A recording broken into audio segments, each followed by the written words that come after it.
Baik, teman-teman, jadi hari ini kita ada di chapter terakhir untuk listening ya. Jadi chapter 13.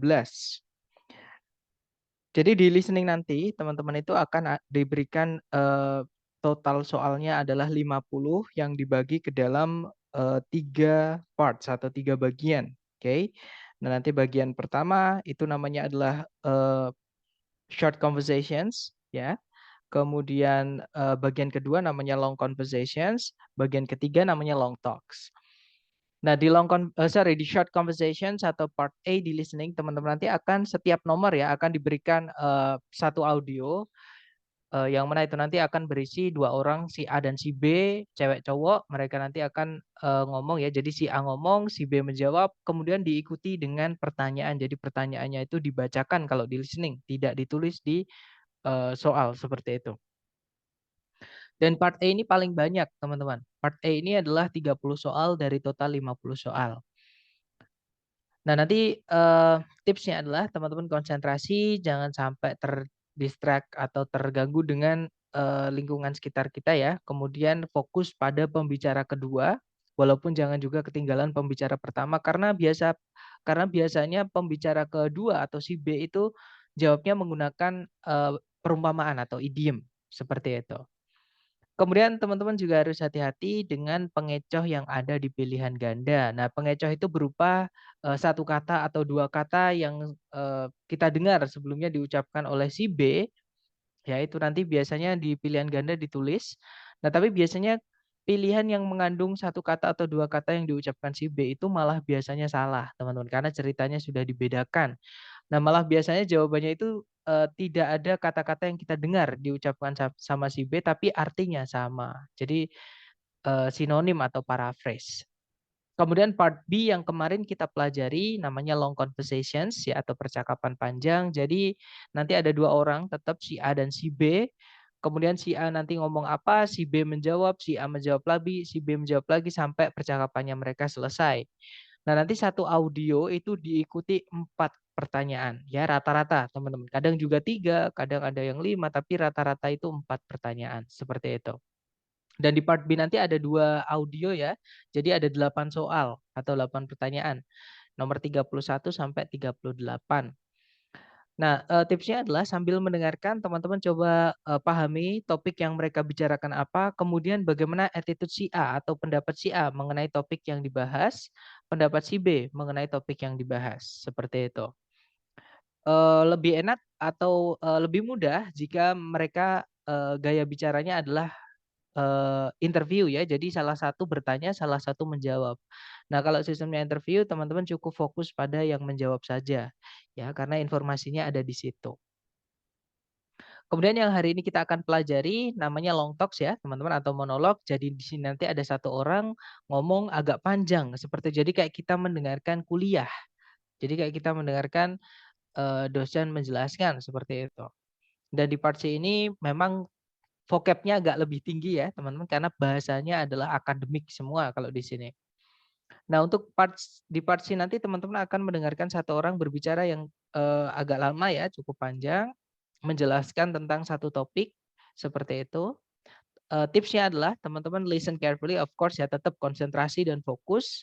Nah, karena yang ngomong satu orang itu lebih enak, teman-teman. Jadi tidak ada dua sudut pandang, tetap dari satu sudut pandang seperti itu.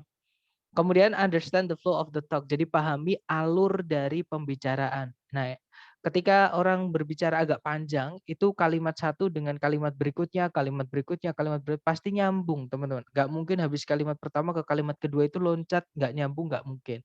Pasti ada sambungannya seperti itu. Nah, misal teman-teman ada vocab yang sulit, ya sudah tinggal aja. Karena biasanya nanti akan dijelaskan di eh, pembicaraan berikutnya atau di kalimat berikutnya seperti itu. Nah, mungkin sebelum kita latihan ada yang mau ditanyakan dulu, silakan teman-teman.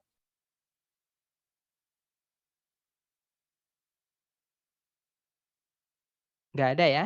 Baik, kalau nggak ada, saya mute mic saya teman-teman. Kemudian nanti silakan dijawab sebisanya teman-teman, dikirim ke chat jawaban keempat, di-enter ketika keempat jawaban sudah ketemu ya. Silakan dicoba dulu teman-teman.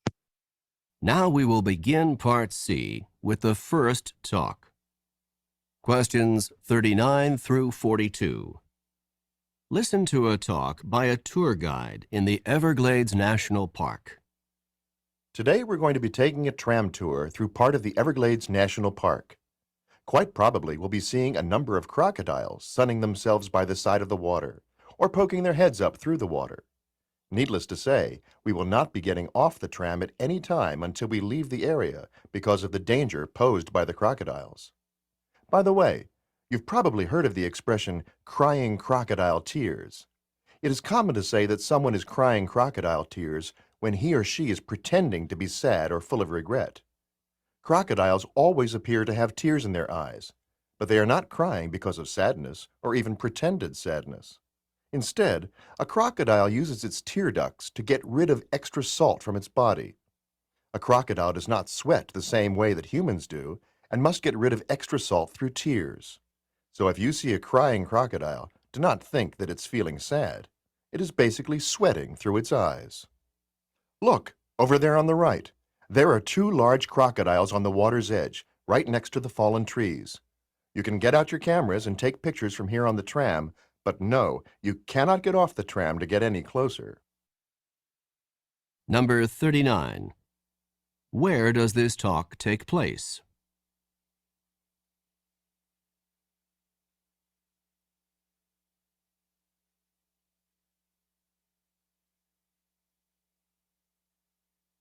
Number 40. What does the expression crying crocodile tears mean when it is used to describe humans?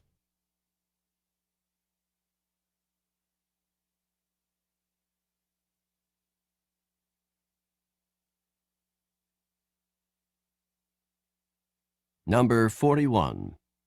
Why do crocodiles have tears in their eyes?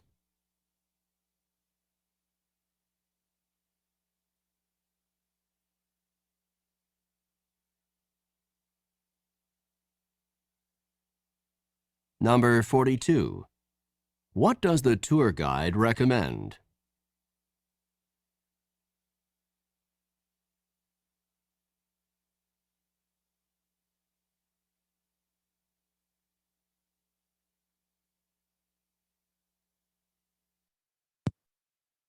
Oke, silahkan jawabannya teman-teman dikirim di chat. Baik, ada jawaban Charlie Delta Alpha Alpha, Charlie Delta Charlie Alpha, Charlie Delta Alpha Bravo, Alpha Delta Charlie Alpha. Baik, kita cek bersama ya. Kita dengarkan dulu audio dan skripnya supaya mudah untuk dipahami. Questions 39 through 42. Listen to a talk by a tour guide in the Everglades National Park. Today we're going to be taking a tram tour through part of the Everglades National Park. Quite probably we'll be seeing a number of crocodiles sunning themselves by the side of the water or poking their heads up through the water. Needless to say, we will not be getting off the tram at any time until we leave the area because of the danger posed by the crocodiles. By the way, you've probably heard of the expression crying crocodile tears. It is common to say that someone is crying crocodile tears when he or she is pretending to be sad or full of regret. Crocodiles always appear to have tears in their eyes, but they are not crying because of sadness or even pretended sadness. Instead, a crocodile uses its tear ducts to get rid of extra salt from its body. A crocodile does not sweat the same way that humans do and must get rid of extra salt through tears. So if you see a crying crocodile, do not think that it's feeling sad. It is basically sweating through its eyes. Look, over there on the right. There are two large crocodiles on the water's edge, right next to the fallen trees. You can get out your cameras and take pictures from here on the tram, but no, you cannot get off the tram to get any closer. Oke, itu tadi ya teman-teman. Jadi itu adalah pembicaraan dari seorang pemandu wisata di Taman Nasional Everglades. Nah, kurang lebih artinya adalah hari ini kita akan mengadakan tour atau kunjungan di atas menggunakan tram gitu ya, melalui bagian dari Taman Nasional Everglades. Sangat mungkin atau kemungkinan besar kita nanti akan melihat sejumlah buaya yang sedang berjemur di bawah matahari di tepi air atau menjulurkan kepala mereka dari dalam air. Tentunya kita tidak boleh meninggalkan tram kapanpun sampai kita meninggalkan area tersebut. Karena bahaya yang bisa disebabkan oleh buaya-buaya tadi. Ngomong-ngomong, kalian mungkin pernah mendengar ungkapan menangis mengeluarkan air mata buaya. Sudah menjadi hal umum kita mengatakan kalau seseorang itu sedang mengeluarkan air mata buaya ketika dia pura-pura sedih atau pura-pura menyesal. Buaya memang selalu terlihat memiliki air mata di mata mereka. Namun mereka itu tidak sedang menangis karena sedih atau bahkan kesedihan yang dibuat-buat. Namun seekor buaya itu menggunakan selaput air matanya untuk menyingkirkan kadar garam yang berlebihan dari dalam tubuhnya. Maksudnya keringat ya. Seekor buaya itu tidak berkeringat sama halnya dengan manusia. Namun dan harus tetap menyingkirkan kadar garam yang berlebihan tadi melalui air matanya. Jadi jika kalian melihat seekor buaya sedang menangis, jangan mengira kalau dia itu lagi sedih. Sebenarnya dia lagi berkeringat melalui matanya. Coba lihat di sana di sebelah kanan. Ada 2 buaya besar di tepi air, tepat di sebelahnya pohon-pohon yang tumbang itu. Coba kalian kalian boleh mengeluarkan kamera kalian dan mengambil gambar dari sini di atas tram. Tapi jangan, kalian tidak boleh turun meninggalkan tram untuk mendekat. Nah, kita dengarkan soal number 39. Number 39. Where does this talk take place? Oke, jadi di manakah percakapan tadi terjadi?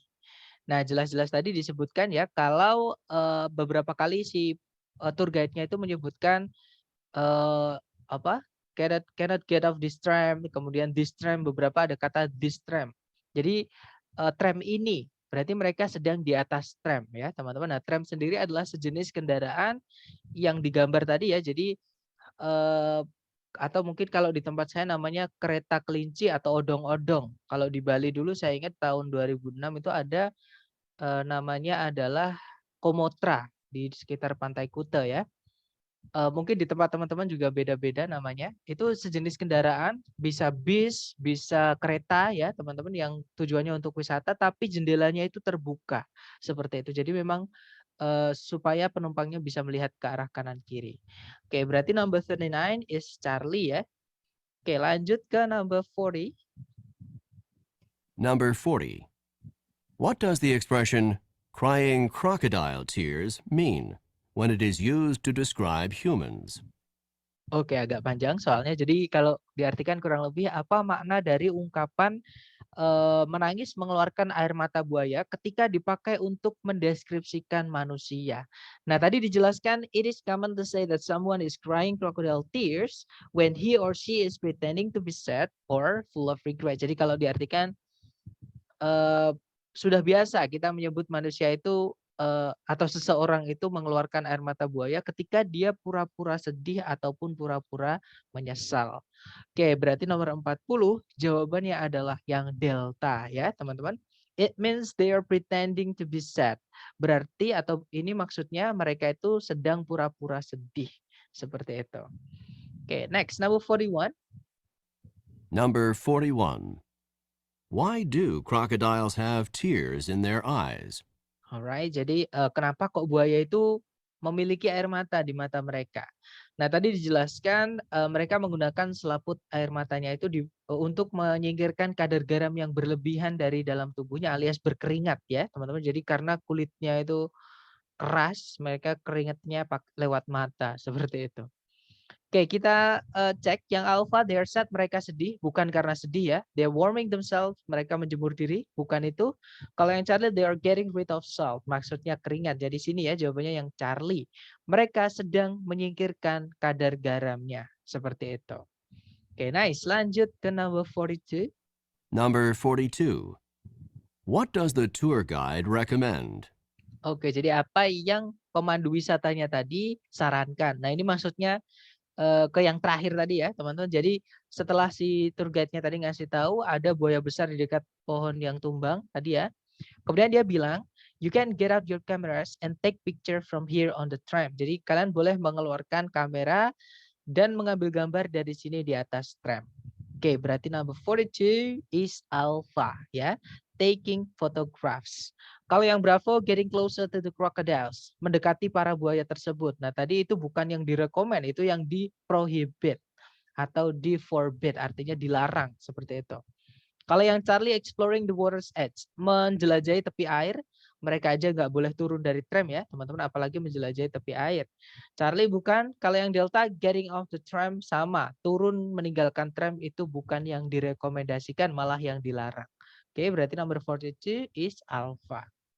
Oke, lanjut ke ronde berikutnya. Silahkan teman-teman, dicoba lagi ya.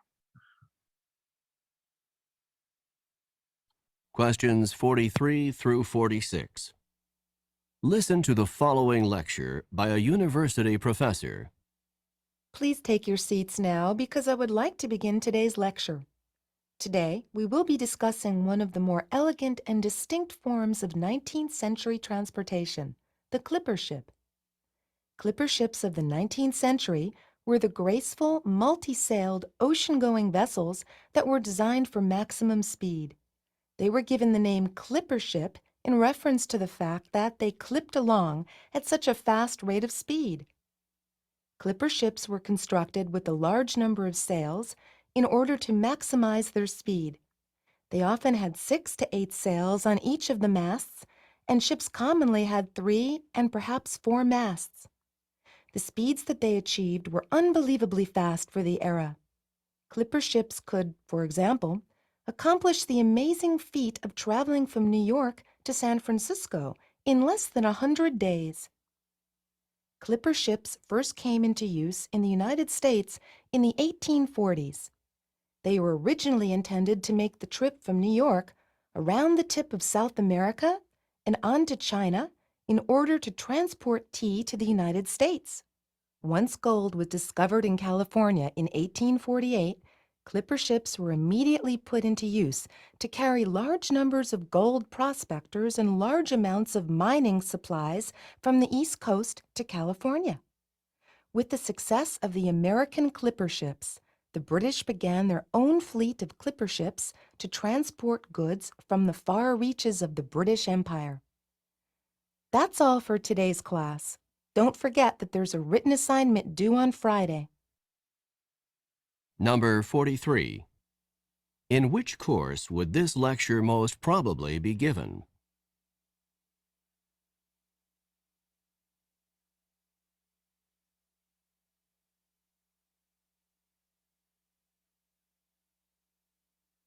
Number 44. What is the most likely meaning of the expression to clip along?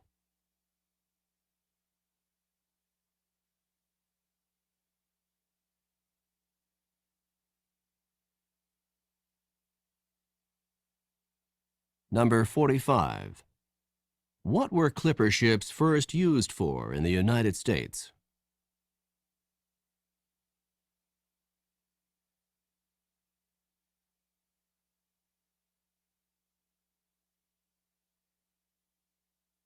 Number 46. What does the professor remind the students about?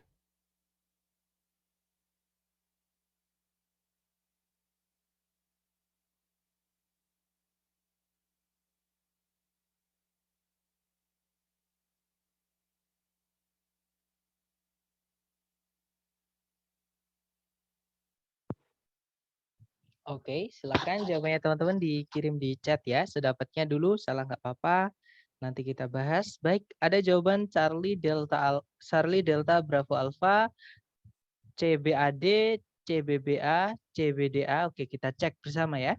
Kita dengarkan dulu teman-teman. Listen to the following lecture by a university professor. Please take your seats now because I would like to begin today's lecture. Today, we will be discussing one of the more elegant and distinct forms of 19th century transportation, the clipper ship. Clipper ships of the 19th century were the graceful, multi-sailed, ocean-going vessels that were designed for maximum speed. They were given the name clipper ship in reference to the fact that they clipped along at such a fast rate of speed. Clipper ships were constructed with a large number of sails in order to maximize their speed.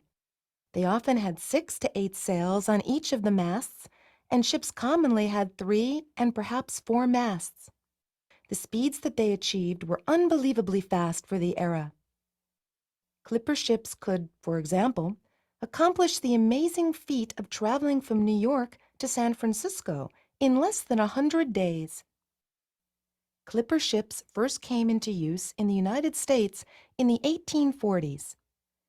They were originally intended to make the trip from New York around the tip of South America and on to China in order to transport tea to the United States.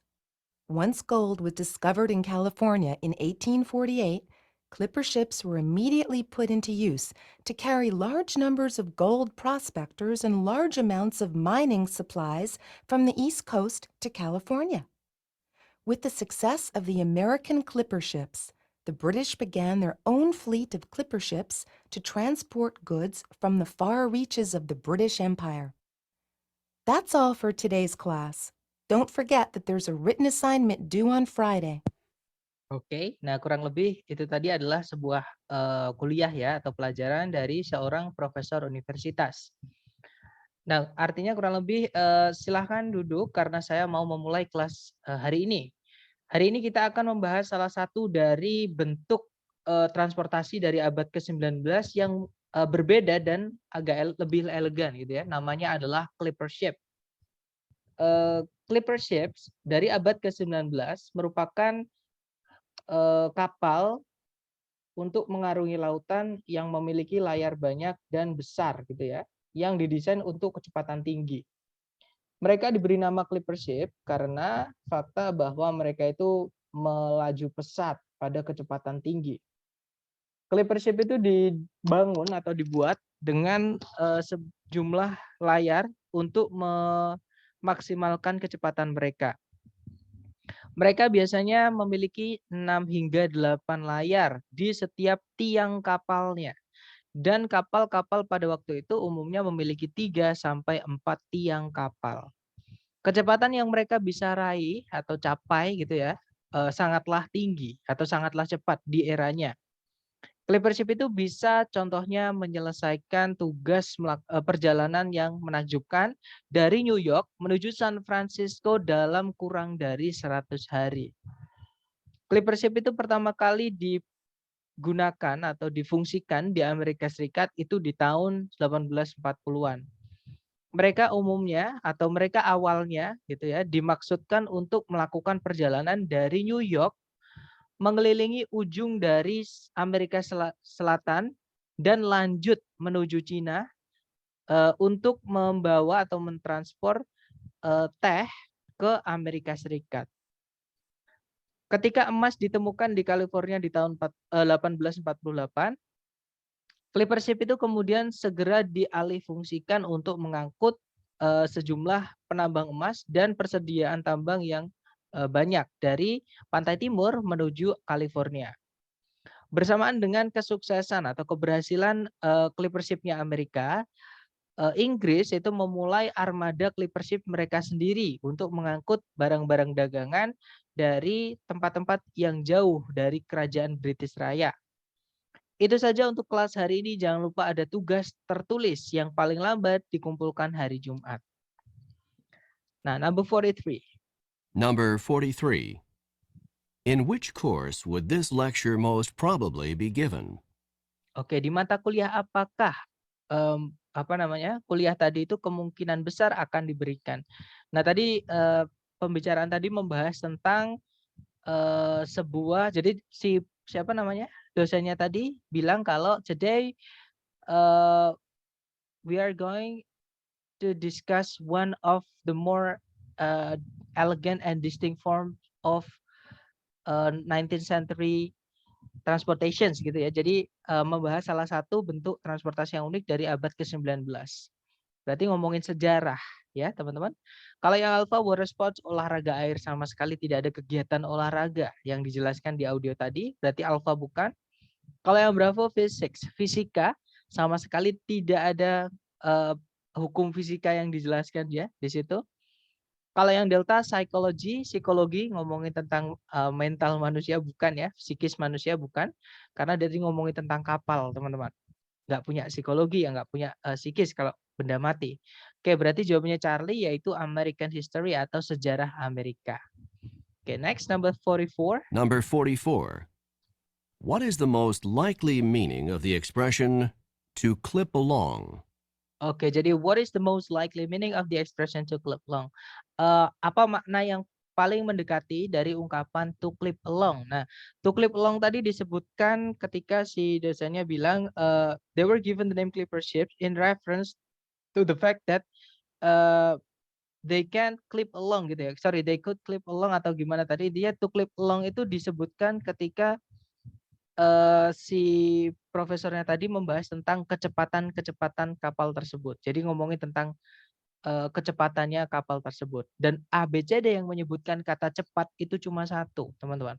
Dan to clip along sendiri kalau diartikan artinya adalah melaju, melaju pesat gitu ya. Nah, berarti jawabannya adalah yang bravo, yaitu to move fast atau bergerak dengan cepat. Seperti itu. Berarti 44 yang bravo. Next, number 45. Number 45.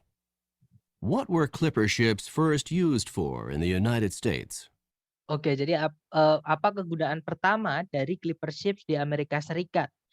Nah, kalau perkegunaan pertama tadi disebutkan they were originally intended to make a trip from New York around the tip of South America and on to China to transport tea to the United States. Jadi kalau diartikan kurang lebih kapal itu awalnya dipakai dipakai untuk melakukan perjalanan dari New York mengelilingi Amerika Selatan, kemudian lanjut menuju Cina untuk mengangkut teh menuju Amerika Serikat. Jadi dari Cina ke Amerika Serikat membawa teh seperti itu ya. Berarti nomor 45 jawabannya adalah yang alpha, to bring tea from China. Seperti itu. Next, number 46. Number 46. What does the professor remind the students about? Baik, jadi apa yang profesornya tadi ingatkan kepada para mahasiswanya? Nah, tadi di akhir profesornya bilang, don't forget that there's a written assignment due on Friday. Jangan lupa ada tugas tertulis atau PR tertulis yang paling lambat dikumpulkan hari Jumat. Oke, berarti jawabannya PR tertulis itu adalah yang delta ya, teman-teman. Some written homework. Seperti itu. Oke, lanjut lagi ke ronde terakhir, teman-teman. Dicoba lagi ya, silakan. Questions 47 through 50. Listen to the following talk by a drama coach to a group of actors. I know that some of you are feeling more than a little nervous about tonight's performance, and I want you to understand that this is quite a natural feeling. You are going to be on stage in front of a lot of people tonight, and it's normal to be experiencing some nerves. I would like to help you to understand these feelings and not let them interfere with your performance. What you are experiencing is called stage fright. Stage fright is the fear that develops before you give a performance in front of an audience. Stage fright is not experienced just by actors and actresses. It can also be experienced by musicians, athletes, teachers, anyone who performs in front of a group of people. It occurs before a performance when a performer is concerned about looking foolish in front of others. Just before tonight's performance, if you're feeling a bit tense, if your knees are shaking, if your stomach has butterflies in it, and if you are thinking about how bad your performance could be, then you have a major case of stage fright. To control stage fright, you can work to control both the physical reactions and the negative thoughts. To combat the physical reactions, you can try techniques such as deep breathing, muscle relaxation, or even just laughing to relieve some of the pressure. To combat the negative thoughts, you should force yourself to focus on what you have to do, rather than on what other people are going to think. That's all I have to say for now. I'll see you back here at 6 o'clock, because the performance starts at 8 o'clock. Just remember that if you begin to feel at all nervous, try some deep breathing to relax, and focus your thoughts on the performance that you are about to give. See you this evening. Number 47. Who would probably not experience stage fright in their work?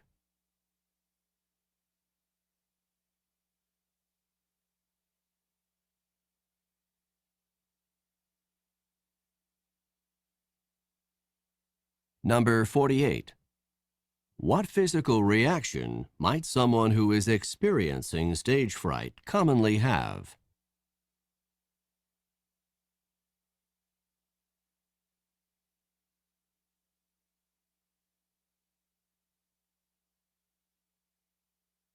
Number 49.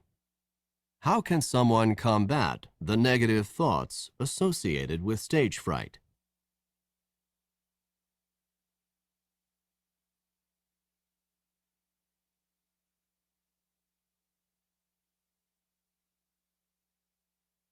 Number 50.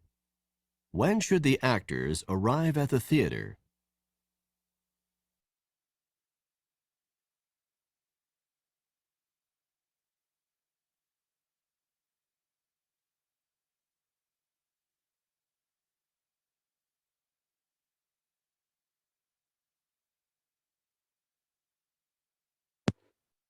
Oke, yang sudah nemu jawaban boleh dikirim di chat ya, teman-teman. Kemudian nanti kita bahas. Baik, ada jawaban Bravo, Bravo, Bravo, Delta, Bravo, Alpha, Bravo, Delta, Alpha, Charlie, Delta, Charlie. Kemudian Alpha, Bravo, Delta, Delta. Oke, kita cek bersama, teman-teman. Seperti biasa, kita dengarkan dulu ya, dengan skripnya supaya mudah dipahami. Questions 47 through 50. Listen to the following talk by a drama coach to a group of actors. I know that some of you are feeling more than a little nervous about tonight's performance, and I want you to understand that this is quite a natural feeling. You are going to be on stage in front of a lot of people tonight, and it's normal to be experiencing some nerves. I would like to help you to understand these feelings and not let them interfere with your performance. What you are experiencing is called stage fright. Stage fright is the fear that develops before you give a performance in front of an audience. Stage fright is not experienced just by actors and actresses. It can also be experienced by musicians, athletes, teachers, anyone who performs in front of a group of people. It occurs before a performance when a performer is concerned about looking foolish in front of others. Just before tonight's performance, if you're feeling a bit tense, if your knees are shaking, if your stomach has butterflies in it, and if you are thinking about how bad your performance could be, then you have a major case of stage fright. To control stage fright, you can work to control both the physical reactions and the negative thoughts. To combat the physical reactions, you can try techniques such as deep breathing, muscle relaxation, or even just laughing to relieve some of the pressure. To combat the negative thoughts, you should force yourself to focus on what you have to do, rather than on what other people are going to think. That's all I have to say for now. I'll see you back here at 6 o'clock, because the performance starts at 8 o'clock.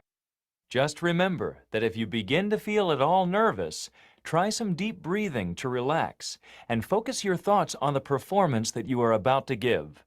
See you this evening. Oke, itu tadi teman-teman. Itu tadi adalah sebuah pembicaraan oleh seorang pelatih drama kepada sekelompok aktor-aktornya atau peraganya ya. Nah, tadi dikatakan saya mengerti bahwa beberapa dari kalian pasti sedang merasakan lebih dari sekedar gugup mengenai pertunjukan malam ini. Dan saya ingin kalian memahami bahwa yang kalian rasakan itu merupakan sesuatu yang wajar gitu ya.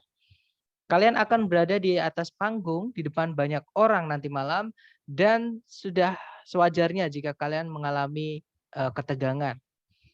Saya ingin membantu kalian memahami yang kalian rasakan dan tidak akan membiarkan yang kalian rasakan itu mengacaukan pertunjukan kalian. Yang kalian alami itu disebut demam panggung. Demam panggung merupakan rasa takut yang muncul sebelum kalian memberikan sebuah pertunjukan di depan audiens. Demam panggung itu tidak hanya dialami oleh aktor dan aktris saja, dia juga bisa dialami oleh musisi, atlet, sama guru. Bahkan siapapun yang tampil di depan sekelompok orang. Demam panggung itu muncul atau terjadi sebelum sebuah pertunjukan ketika seorang performer itu khawatir akan terlihat konyol di depan banyak orang. Tepat sebelum pertunjukan nanti malam, jika kalian merasakan agak sedikit tegang, jika lutut kalian itu gemeteran, jika perut kalian seperti ada kupu-kupunya di dalamnya, dan jika kalian berpikir keras mengenai seberapa buruk pertunjukan kalian nanti, disitulah apa namanya, kalian mendapatkan atau kalian merasakan eee, demam panggung atau kasus besarnya ya, atau garis besar dari demam panggung. Untuk mengendalikan demam panggung, kalian bisa berusaha untuk mengendalikan reaksi fisik dan pikiran-pikiran negatif. Untuk mengendalikan reaksi fisiknya, kalian bisa mencoba beberapa teknik seperti menarik nafas yang dalam, kemudian regangkan otot, atau bahkan hanya tertawa saja untuk mengeluarkan tekanan-tekanan. Untuk melawan pikiran negatifnya, kalian harus memaksa diri kalian sendiri untuk memfokus atau untuk berfokus pada apa yang kalian harus lakukan, bukan pada apa yang orang-orang nanti akan pikirkan. Itu saja yang saya harus katakan sekarang. Saya akan temui kalian lagi di sini jam 6 karena pertunjukannya mulai jam 8. Ingat-ingat bahwa jika kalian mulai merasakan sedikit tegang, cobalah tarik nafas yang dalam untuk rileks dan fokuskan pikiran kalian pada pertunjukan yang kalian akan berikan. Sampai jumpa nanti malam. Oke, kita dengarkan 47. Number 47. Who would probably not experience stage fright in their work? Oke, jadi who would probably not experience stage fright in their work. Jadi siapa yang kemungkinan tidak mengalami demam panggung dalam pekerjaan mereka. Nah, tadi dijelaskan kalau demam panggung itu dialami oleh siapapun, bukan cuma aktris sama aktor saja ya. Jadi siapapun yang bekerja di depan banyak orang. Oke, nah di sini yang ditanyakan adalah yang tidak mengalami demam panggung ketika bekerja. Berarti yang kerjanya tidak di depan banyak orang. Ya, teman-teman, kita cek. Yang alpha writers, penulis. Nah, ketemu langsung. Jawabannya adalah yang alpha. Ya, karena penulis itu tidak perlu dilihat orang bekerjanya. Di kamar sendirian pun dia juga bisa bekerja seperti itu. Kalau yang bravo, aktor, itu peraga. Kalau nggak ada yang nonton, ya mereka nggak kerja seperti itu ya. Yang Charlie atlet tadi juga dipakai sebagai contoh oleh pelatihnya tadi atau coach-nya tadi ya. Yang Delta musicians juga sama, tadi dipakai sebagai contoh juga profesi yang mengalami demam panggung juga. Dan satu lagi tadi juga ada teacher seperti itu. Oke, number 47 is alpha. Next, number 48. Number 48. What physical reaction might someone who is experiencing stage fright commonly have? Oke, jadi kalau diartikan reaksi fisik apa yang kemungkinan seseorang dengan demam panggung miliki, kayak gitu ya. Tadi ada beberapa yang disebutkan, mari kita cek ABCD. Yang alfa dia akan melihat kupu-kupu. Nah, bukan melihat kupu-kupu ya, teman-teman, tapi merasakan kayak ada kupu-kupu di perut mereka. Jadi kupu-kupu tadi disebutkan if you have butterflies, if your stomach has butterflies in it. Kalau diartikan seperti itu. Jadi, kalau kurang lebih tadi seperti itu, kalau diartikan kayak perutnya ada kupu-kupunya, jadi nggak nyaman, gugup seperti itu. Tapi bukan melihat kupu-kupu ya, berarti alfa bukan. Kalau yang bravo dia akan mematahkan satu kakinya. Bukan, teman-teman, terlalu ekstrim dan tidak disebutkan tadi ya. Kalau yang Charlie dia akan memiliki lutut yang gemeteran. Nah, ketemu jawabannya adalah yang Charlie ya. Jadi dia mendapatkan gugup akhirnya lututnya gemeteran seperti itu. Kalau yang Delta dia akan berhenti bernafas. Nah, bukan ya, teman-teman. Oke, berarti nomor 48 yang Charlie. Next, number 49. Number 49. How can someone combat the negative thoughts associated with stage fright? Oke, jadi bagaimana seseorang itu bisa melawan pikiran-pikiran negatif yang berhubungan dengan demam panggung. Nah, tadi cuma satu solusinya untuk melawan pikiran negatif. Jadi si coach-nya tadi bilang you should force yourself to focus on what you have to do rather than what other people are going to think. Jadi kalau diartikan untuk melawan pikiran negatif, kalian harus memaksa diri kalian sendiri untuk fokus pada apa yang kalian harus lakukan, bukan pada apa yang orang nanti akan pikirkan. Oke, kita cek yang alfa dengan melototi para audien. Bukan ya. Kalau yang yang Bravo dengan bernafas terengah-engah. Bukan juga. Jadi shallowly sama dengan berbeda dari deeply atau deep ya, teman-teman. Jadi tadi yang di audio tadi adalah take a deep breath kayak gitu. Jadi tarik nafas yang dalam, bukan shallow, bukan terengah-engah, malah kelihatan kalau gugup ya, memperburuk suasana. Berarti Bravo bukan. Kalau yang Charlie, by thinking about possible negative outcomes, dengan cara memikirkan mengenai kemungkinan atau hasil negatif yang mungkin terjadi. Bukan ya, malah memperburuk juga. Kalau yang Delta dengan cara berfokus pada apa yang perlu dilakukan. Nah, ketemu. Jawabannya adalah yang Delta ya. Next, terakhir teman-teman, number 50. Number 50. When should the actors arrive at the theater? Oke, jadi kapan para aktornya tadi harus tiba di teater? Nah, tadi si coachnya itu mengajak mereka bertemu lagi ya. Jadi dia bilang, I'll see you back here at 6 o'clock. Because the performance start at 8. Jadi aku akan menemui kalian lagi di sini jam 6 karena pertunjukannya mulai jam 8. Nah, yang ditanyakan adalah tibanya jam berapa? Karena mereka harus ketemu dulu atau mungkin gladi bersih atau gimana saya nggak tahu. Tapi tadi disuruh ketemu jam 6 ya. Berarti nomor 50 jawabannya adalah yang Charlie at 6 o'clock. Seperti itu. Nah, itu tadi adalah latihan kita dan pembahasan mengenai listening bagian ketiga ya. Jadi yang mungkin menurut saya ya, teman-teman secara pribadi lebih gampang part C daripada part B. Yang bikin part C ini sulit adalah vocabnya saja. Jadi vocabnya memang agak lebih tinggi dibandingkan dua bagian listening yang sebelum-sebelumnya. Seperti itu. Jadi gimana teman-teman? Mungkin ada pertanyaan dulu sebelum kita tutup, silakan.